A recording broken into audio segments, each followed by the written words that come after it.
Google just released Firebase Studio, which is a way to create apps with no coding ability required. So you can just prompt it, code it, go back and forth, and you can make an app, publish it live all through Firebase without ever leaving.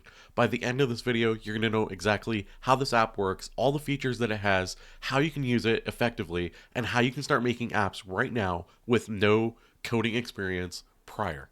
Firebase Studio used to be called IDX, so as you can see here, this is what it looks like. I have a link in the description below, but here on the left, you can see prototype an app with AI, and there are some sample prompts that we can put in. So say we picked this recipe maker, a simple recipe maker that generates recipes based on ingredients I have in my fridge, simple UI, green color scheme. We can click prototype with AI. It is going to start generating our app right now in mere seconds. It's going to start by giving us a template as to what our app will look like. So you're going to see it here pop up. Here it is. And this is the blueprint of what our app is going to look like. So you can see the features it's going to have. We're going to have a style guideline. We can click prototype this app and it will quickly start to make it. We can also hit the pencil here and we can start modifying our blueprint. So you can actually take this code, copy it into Gemini, say, hey, make this better. This is what I want my app to be, what I want it to look like. When you're happy with it, we can hit save and we can now start making our app work. So it is going to go through everything and it's going to start generating our app. On the right here, you can see the files that it is creating. It's checking for errors currently. It is building everything we need. So our app is now loading. Here it is. It's called the Fridge Chef. Before we continue, I just want you to take a moment, click the subscribe button. It's completely free and you can stay up to date with the latest AI. Let's continue.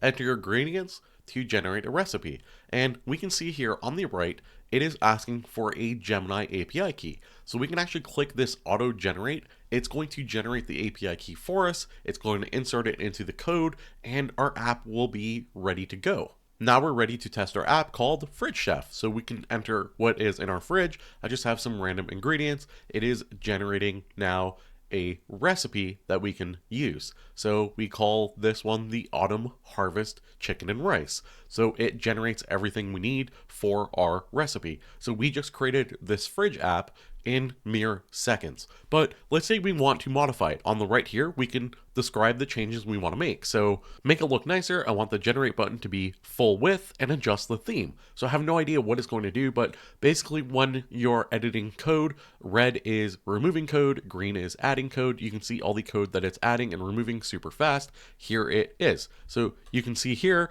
it looks nicer. We have a purple button now. It's generating. It looks a little bit better. Sometimes you might see an issue or your code will break. So you can see here, I have this red issue button and it will tell us, hey, there's an error. Back on the right in our chat, it says, I've detected an error. Do you want me to help fix it? So we can actually just click fix error and it will go through and correct the error without you having to do anything. There's also this button in the bottom right called Annotate, so we can actually modify stuff on the page. So we can say like, hey, let's add this little border thing around the Fridge Chef and say add a border like this around the title. And we can actually send the drawing in to Gemini to help fix our website based off annotating on top using just drawing skills. You can see we now have that rounded circle around our title. There are other features such as this button here, which allows you to make a public preview. You can also have a QR code, which you can scan on your code and you can open up our Fridge Chef app. In the top right, there is a publish button. So if you go to publish it, it will be using Firebase app hosting. Firebase does offer a substantial amount of free usage. So as your app is gaining popularity, you're probably not going to spend too much money on it. And you can find a way to offset the cost through monetization, through extra features, or any other method you'll use to monetize it. What I really like is in the top right, there's this switch to code button. So this is the old IDX that Google was testing out. But as you can see, this is basically VS Code and you can actually go through and modify the source code yourself in your application. So you can go through and do all the coding yourself. You can even link this to a GitHub repository and back up your code. Coming back on Firebase Studio, you can see my workspaces, so different projects I have going on. You can see projects that are shared with me, so you can actually collaborate with other people. There is this prototype an AI app, which I have showed you, and you can even start coding an app yourself using all these different presets. You need to implement specific functionality using a no-code AI, and then we're going to list out some key requirements, and I'm going to say, please provide me a detailed prompt that I can use to build my app. I need to implement a YouTube checklist app using a no-code AI. Here are my key requirements. Ask the user what the video is about, generate 10 to 15 catching titles, and have the user pick, and then generate a description. Please provide me a detailed prompt that I can use to build my app. Now we're going to go here, we're going to go yoink, we're going to come back here, we're going to paste it in, and we can hit prototype with AI, and our app is going to be built similar to before, and we're going to start prototyping our app. Our app has been generated, but we still need our API key. So I'm going to move my head here. You can see it's there. We're going to generate our API key. We're going to throw it into our YouTube video assistant. And then we are now ready to use our YouTube video assistant. So what is our video about? I have this. I've created a video about using Firebase Studio, which is a way to do a no-code app. It's going to talk to the Gemini API that we just put in. It's going to give us titles. So Firebase Studio, build a no-code app in minutes. No coding required. Some of these titles are actually pretty good, and I probably use one for this video. So just for fun, I'm going to pick this one. We're going to hit generate description. Our description is going to be made, and here it is. And it even has a copy title and copy description that we can just quickly copy and drag over to our YouTube video. We even have a start over button. You saw how fast this was? This was completely no code. So I did nothing, just prompts, and it quickly made this app for us. Now the question is, do we still need developers? And let me show you this other app I've been working on.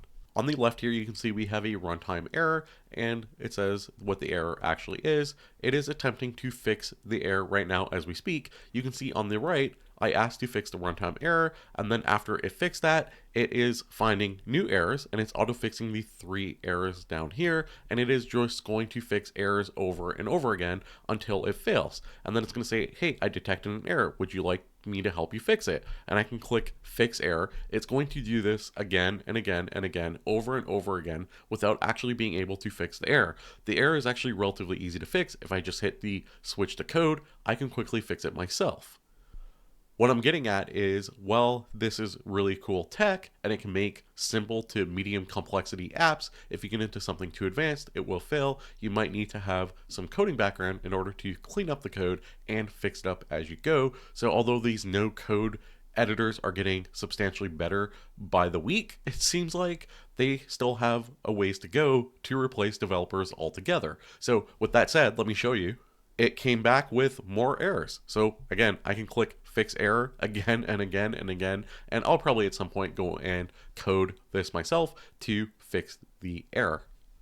It's important to know that this tech is the worst it's ever going to be right now. It's constantly improving, it's improving quickly, and it will get better. So if you want to stay up to date as things get better, definitely consider subscribing, as I cover the latest and greatest AI content on a day-to-day basis. So you never get left behind. You hit subscribe, it's free, and you can stay up to date as these tools come out and as things improve. Don't forget to leave a like on the video. It tells the algorithm you like this type of content and you want to see more of it, and leave a comment down below. Have you tried this? If you haven't tried it, will you try it? What are you going to try making with it? That's all for today. Thanks for watching, and I'll see you in the next one.